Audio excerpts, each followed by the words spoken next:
Hello, my name is Brody Humphries. And I'm Jessica Davis. And I'm Chaz Garcia.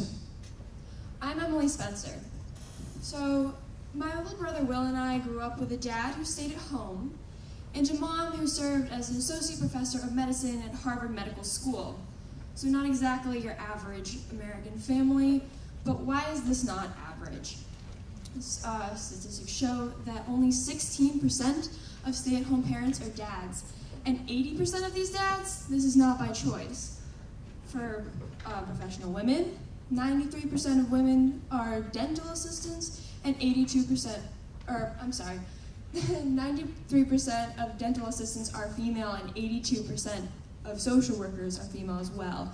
So here we can see, even for professional women, there are certain types of roles that we see them filling, such as social workers, which is a family and children-oriented job.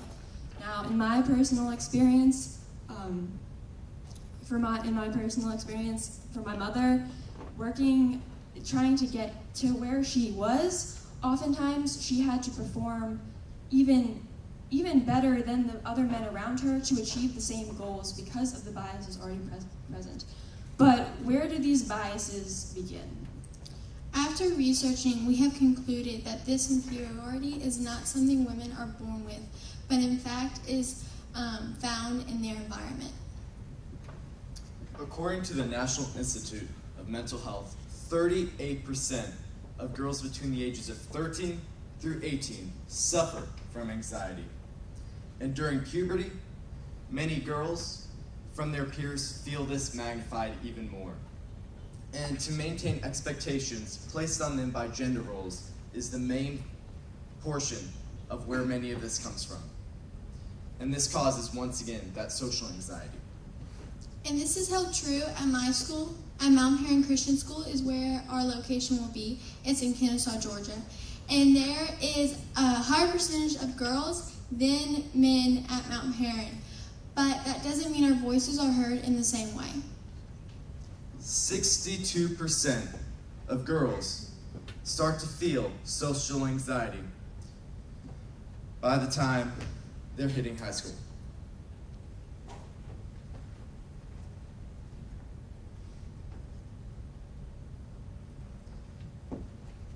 This was found by the Dove Self-Esteem Fund, and it found that they become preoccupied with these feelings, and they have that belief that they must gain the approval of others and fit in rather than be themselves.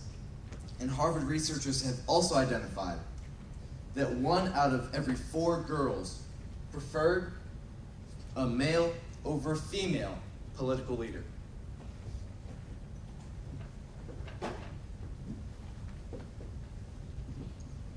You know, hearing all these statistics, you might think that all hope is lost for the ladies, but it's not. We have this program called CTL, and Bill will explain it. Okay, so CTL is a program we like to call Crossing the Line. Basically, our mission statement is, through co-ed activities and small group discussions, we hope to improve the mindsets of the students living under these gender roles in society. CTL will start, so how do we do this? We're going to have 2 meetings a month. And we're going to start off these meetings with dinner because every high school student loves free food. Am I right? So we're going to have this dinner. It will also allow the students to socialize with themselves and with the Kennesaw State University college student leaders. After dinner, we're going to have some activities. Some of these activities will include dodgeball, laser tag, capture the flag. This provides more of a comfortable environment for the students. After one activity, which these activities will not be repeated throughout the year. After these activities, we're going to have an activity that we are going to do for every meeting, and it's called Crossing the Line. This activity will, facilitator will pose a statement, and this statement, when posed, will encourage the students if that statement relates to them. So, for example, do you feel less manly because you have cried? This is our signature activity, and then we will also have small group discussions based on the topics we discussed through the activities. So, you've heard the facts, and you know the problem. All that we ask y'all to do is to join us in crossing the line.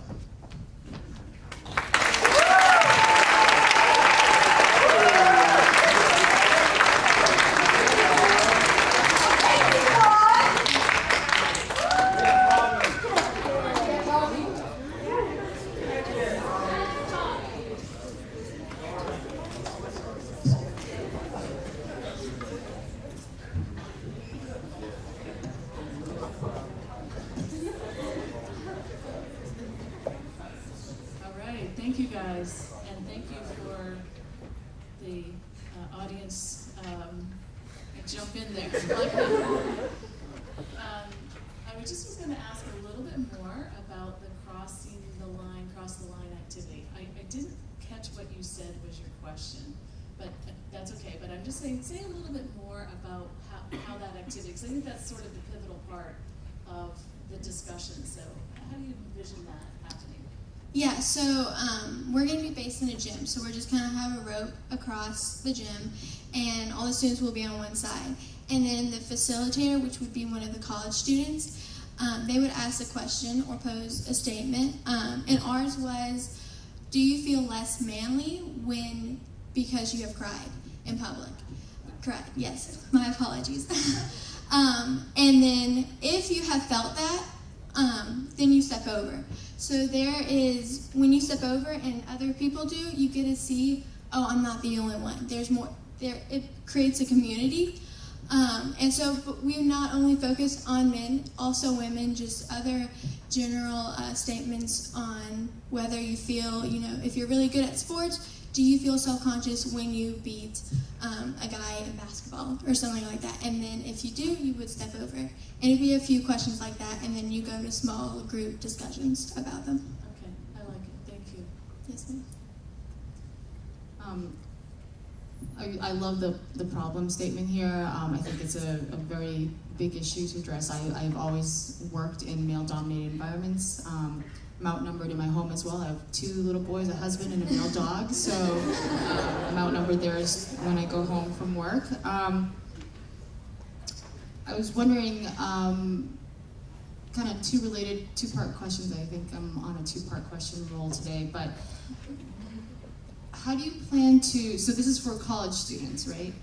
It would be high school. High school. So it'd be freshmen through seniors, but the college students we'd bring in from a local university to help lead that. Okay, great. So high school students are crazy busy, right? A lot more busy than when I used to go to high school. So your schedules are really full. So I was wondering, how are you positioning this club or activity to your peers to get them to be willing to, between sports and other, Model UN and robotics and whatnot, to make time for this? And have you talked to, as part of this week's program, talk to some of your peers, ask their feedback, how are you positioning it to them, and why would they choose this as an activity to participate in their already busy lives? So I think the thing is, you're right, as high schoolers, we are all crazy busy. And I think one of the ways that we would portray this is a place where you can relax and be vulnerable together in an atmosphere of vulnerability, and we would also create unity through that. So yeah, since we're all busy, we could see it as, hey, we're all busy, crazy, finals are coming up, but let's go put all that aside and look at something completely different and enjoy socializing and getting to know each other better. Did you get a positive response from your peers when you interviewed them? We interviewed a few people, and they were more like, yeah, okay, that would be a good idea to just relax, because you can only go for so long. This might be a more detailed question, but I was looking at where the scenarios are coming from that you're using for the games, and I saw in your summary about carrying common educators toolkit, and you talked about where this is going to be piloted, but actually I was reminded by the international student presentation, and so I do a lot of cross-cultural work, and so there's different biases and norms depending on your cultural context, and so have you thought about that and how that'll relate to when you're asking these scenarios and questions, or maybe that's in the curriculum? I just want to understand a little bit more behind, what the scenarios are and who are they thinking of when they create these things for you to respond to.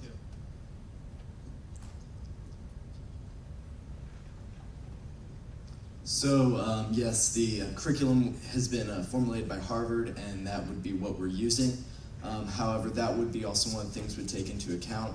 Would look at the culture of the school, the populace of the school, ethnicities, everything. Would take that all into consideration as we consider how the exact implementation at Mount Paran and as it spreads in each individual school, so it'd be a little more individualized per se.